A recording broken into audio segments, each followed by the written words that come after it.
हाँ, तो 8th class देखो बेटा, आपके 4 पार्ट कंप्लीट हो गए थे। आज हम 5वां पार्ट पढ़ेंगे। ठीक है, क्या नाम है इसका? चिट्ठियों की अनूठी दुनिया, यानी चिट्ठियों का अनोखी दुनिया। ठीक है, तो देखिए इसमें चिट्ठियों के महत्व के बारे में इसमें क्या बताया गया है। ठीक है बेटा, कि किस तरह चिट्ठियों को सहेज कर रखा जाता था, किस तरह से चिट्ठियों के माध्यम से आदान प्रदान किया जाता था। ठीक है, तो इसमें चिट्ठियों की तुलना आधुनिकतम साधनों से भी की गई है। ठीक है, कि किस तरह से पहले की दुनिया में आजकल जल्दी क्या पहुंचाए जा सकते हैं, संदेश पहुंचाए जा सकते हैं, और एसएमएस, मोबाइल, इन्होंने चिट्ठियों का क्या ले लिया है, स्थान ले लिया है, जो कि दुनिया को बदल रहा है। ठीक है, लेकिन उन्होंने पत्रों की महत्वता को भी कम नहीं आंका है। किस तरह से नहीं आंका है कि पत्रों को हम क्या कर सकते हैं, ज़्यादा दिनों तक सहेज करके यानी संभाल करके भी हम रख सकते हैं, और संस्कृति को विकसित भी किया जा सकता है पत्रों के माध्यम से। कि संस्कृति को पहले विकसित करने के लिए स्कूली पाठ्यक्रम में भी पत्रों को क्या कर दिया गया था, शामिल कर दिया गया था। कि जो 16 वर्ष की कम आयु के बच्चे हैं उनमें क्या करवाई जाती थी, पत्र लेखन से संबंधित प्रतियोगिताएं करवाई जाती थी, जिससे कि पत्रों के महत्व को समझा जा सके। ठीक है बेटा, और अलग अलग भाषा में अलग अलग पत्रों को लिखा जाता था। जैसे तमिल में इसको कड़ित कहा जाता है पत्रों को। ठीक है, उर्दू में खत कहा जाता है, संस्कृत में पत्र कहा जाता है। ठीक है, तो अलग अलग भाषा में पत्रों को अलग अलग नाम से जाना जाता है, लेकिन इनका भाव एक ही रहता है। ठीक है, पत्रों का आज भी महत्व किस प्रकार से है, जैसे पहाड़ी लोगों में लोग रहते हैं, झुग्गी झोपड़ियों में रहते हैं, जंगलों में रहते हैं, तो यहाँ पर रहने वाले लोग आज भी पत्रों के माध्यम से ही अपने संदेशों का आदान प्रदान करते हैं। ठीक है, तो महात्मा गांधी के बारे में इसमें बताया गया है कि महात्मा गांधी किस तरह से जो संदेश उनके पास में आते थे, उन संदेशों का वो तुरंत उसी समय जवाब किस प्रकार से वो दे देते थे। और जवाहरलाल नेहरू ने भी कहा है, क्या कहा है उन्होंने, कि पहले जो थे संचार के साधनों का आदान प्रदान कौन करते थे, किसके द्वारा किया जाता था, या तो डाकिए के द्वारा किया जाता था या घोड़ों के माध्यम से किया जाता था। ठीक है, तो एक पत्र लेखन को भी इसमें एक कला बताया गया है। ठीक है, कि इस कला को विकसित करने के लिए किस तरह से इसको स्कूली पाठ्यक्रम में शामिल किया गया था। ठीक है बेटा, तो देखते हैं क्या बताया गया है इसमें पाठ में। देखिए चिट्ठियों की अनूठी दुनिया। देखिए पत्रों की दुनिया भी अजीबोगरीब, अनूठी से मतलब यहाँ बेटा किससे लिया गया है, अनोखी दुनिया, यानी चिट्ठियों की अनोखी दुनिया। ठीक है, तो देखिए पत्रों की दुनिया भी अजीबोगरीब है, उसकी उपयोगिता हमेशा से ही बनी रही है। पत्र जो काम कर सकते हैं वह संचार के आधुनिकतम साधन नहीं कर सकते। पत्र जैसा संतोष फ़ोन, एसएमएस का संदेश कहाँ दे सकता। अब देखिए बेटा, इसमें एसएमएस से मतलब किससे लिया गया है, लघु संदेश से लिया गया है। ठीक है, लघु संदेश यानी छोटे संदेश से लिया गया है। पत्र एक नया सिलसिला शुरू करते हैं और राजनीति, साहित्य, कला के क्षेत्र में, ठीक है, तमाम विवाद और नई घटनाओं की जड़ भी पत्र ही होते हैं। यानी किस किस के क्षेत्र में, राजनीति, साहित्य और कला के क्षेत्र में भी पत्र क्या होते हैं, कि जो नई घटनाएं होती हैं, ठीक है, वो भी क्या किसके माध्यम से होती हैं, पत्रों के माध्यम से ही होती हैं। यानी राजनीति, साहित्य और कला के क्षेत्र में पत्रों का विशेष महत्व है। दुनिया का तमाम साहित्य किस पर केंद्रित है, पत्रों पर केंद्रित है। यानी पूरी दुनिया का यानी संसार का पूरा साहित्य पत्रों के माध्यम से ही लिखा जाता है। मानव सभ्यता के विकास में इन पत्रों की अनूठी यानी महत्वपूर्ण भूमिका है। ठीक है, मानव सभ्यता का विकास करने के लिए पत्रों ने क्या महत्वपूर्ण भूमिका निभाई है। ठीक है, पत्रों का भाव सब जगह एक सा है, भले ही उसका नाम अलग अलग हो। यानी पत्रों को अलग अलग भाषा में अलग अलग कहा जाता है, नाम तो अलग अलग है, लेकिन ये क्या देते हैं, भाव इनका एक ही निकलता है। किस प्रकार से, देखिए पत्रों को उर्दू में तो खत कहा जाता है, संस्कृत में पत्र कहा जाता है, कन्नड़ में कागज कहा जाता है, तेलुगु में उत्तरम कहा जाता है, उत्तरम जाबू और लेख कहा जाता है। ठीक है, तेलुगु में क्या कहा जाता है, उत्तरम जाबू और लेख कहा जाता है। तमिल में क्या कहा जाता है, कड़ित कहा जाता है। ठीक है, पत्र यादों को क्या रखते हैं, सहज कर रखते हैं। ठीक है बेटा, इसमें किसी को कोई संदेह नहीं है, हर एक की अपनी क्या होती है, पत्र लेखन कला होती है। यानी हर एक का पत्र लिखने का तरीका अपना अलग होता है। हर एक के पत्रों का अपना दायरा, अपनी सीमा होती है। दुनिया भर में रोज करोड़ों पत्र एक दूसरे को तलाशते तमाम ठिकानों तक वो पहुंच जाते हैं। यानी जिसके नाम जो भी संदेश लिखा जाता है, जिसके नाम जो चिट्ठी लिखी जाती है, ठीक है, वो वहाँ पर पहुँच जाती है। जैसे गांधी जी के नाम से कोई चिट्ठी आती है तो किस प्रकार से आती है, गांधी जी भारत, ठीक है, गांधी जी लिख के और इंडिया लिख देते थे, और जहाँ पर भी गांधी जी रहते थे वहाँ तक वो संदेश उन तक पहुँच जाया करता था। ठीक है बेटा, तो देखिए भारत में ही रोज़ कितने पत्रों को डाक में डाली जाती थी, 4.5 करोड़ चिट्ठियाँ डाक में डाली जाती हैं, जो साबित करती हैं कि पत्र कितनी अहमियत रखते हैं। अब देखिए पंडित जवाहरलाल नेहरू ने क्या कहा है। पंडित जवाहरलाल नेहरू ने सन 1953 में सही कहा था कि हजारों सालों तक संचार का साधन केवल हरकारे या फिर तेज घोड़े रहे हैं। अब देखिए बेटा, हरकारे से मतलब यहाँ किससे लिया गया है, दूत या डाकिए से लिया गया है। ठीक है, हरकारे से मतलब किससे लिया गया है, दूत या डाकिए से लिया गया है कि हजारों साल तक संचार का साधन केवल हरकारे या फिर तेज घोड़े रहे हैं। उसके बाद पहिए आए, ठीक है, रेलवे और तार से भी इसमें फिर भारी बदलाव आ गया। तार ने रेलों से भी तेज गति से संवाद पहुंचाने का सिलसिला शुरू किया। अब इनका स्थान किसने लिया, अब टेलीफोन, वायरलेस और रडार दुनिया बदल रहा है। यानी कहने का मतलब क्या है कि टेलीफोन, वायरलेस और रडार ये क्या है, संचार के माध्यम है जिनके माध्यम से दुनिया में बदलाव हो रहा है। ठीक है, पिछली शताब्दी में पत्र लेखन ने एक कला का रूप ले लिया। डाक व्यवस्था के सुधार के साथ पत्रों को सही दिशा देने के लिए विशेष प्रयास किए गए।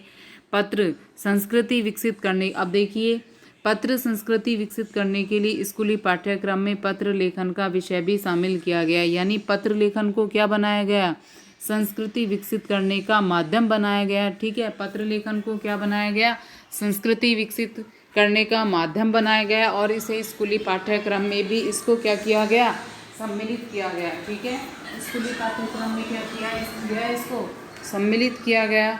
ठीक है, और भारत ही नहीं दुनिया के कई देशों में ये प्रयास चले।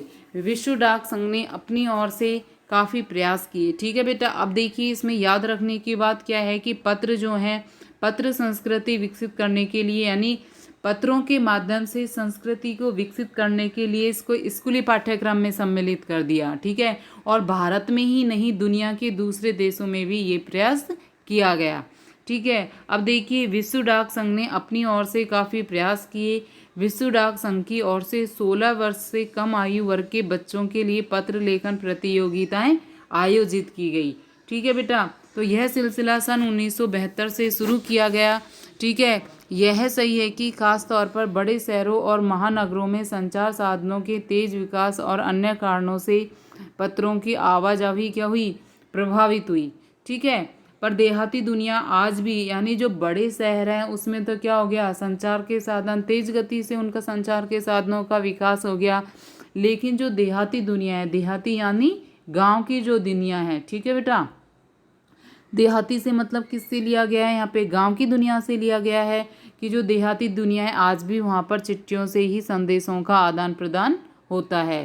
फैक्स, ईमेल, टेलीफोन, मोबाइल ने चिट्ठियों को तेजी से रोका है और व्यापारिक डाक की संख्या लगातार इसमें बढ़ रही है। ठीक है बेटा, आगे देखिए, जहाँ तक पत्रों का सवाल है, अगर आप बारीकी से उसकी तह में जाएँ तो आपको ऐसा कोई नहीं मिलेगा जिसने कभी किसी पत्र न लिखा या न लिखवाया हो, पत्रों का बेसब्री से जिसने इंतज़ार नहीं किया हो। यानी क्या कहा गया है इसमें कि आज ऐसा कोई भी व्यक्ति नहीं है जिसने ना तो पत्र लिखा हो, ठीक है, या उसने पत्र किसी से लिखवाया हो। यानी सबने किसी न किसी रूप में पत्रों का इस्तेमाल, उपयोग किया है। हमारे सैनिक तो पत्रों का जिस उत्सुकता से इंतजार, यानी जिस उत्साह से वो इंतज़ार करते हैं उसकी कोई भी मिसाल नहीं है। एक दौर था जब लोग पत्रों का महीनों इंतजार करते थे, पर अब वह बात नहीं। परिवहन साधनों के विकास ने दूरी बहुत घटा दी है। पहले लोगों के लिए संचार इकलौता साधन क्या था, संचार का इकलौता माध्यम क्या था, चिट्ठी थी। पर आज और भी साधन विकसित हो चुके हैं। आज देश में ऐसे लोगों की कमी नहीं है जो अपने पुरखों यानी पूर्वजों की चिट्ठियों को सहजकर संजोकर विरासत के रूप में रखे हुए हैं। यानी क्या कहा गया है कि जो पुरखों की चिट्ठियां हैं, जो पूर्वजों की चिट्ठियां हैं, आज भी लोगों ने उन चिट्ठियों को संभाल करके रखा हुआ है एक धरोहर के रूप में। विरासत का अर्थ किससे लिया गया है बेटा, यहाँ धरोहर। यानी जो पूर्वजों की चिट्ठी है उनको आज भी वो धरोहर के रूप में संजो करके रखे हुए हैं। फिर बड़े बड़े लेखक, पत्रकारों, उद्यमी, कवि, प्रशासक, सन्यासी या किसान, इनकी पत्र रचनाएं अपने आप में अनुसंधान यानी खोज का विषय है। ठीक है बेटा, अनुसंधान का मतलब किससे लिया गया है, यहाँ खोज से लिया गया है।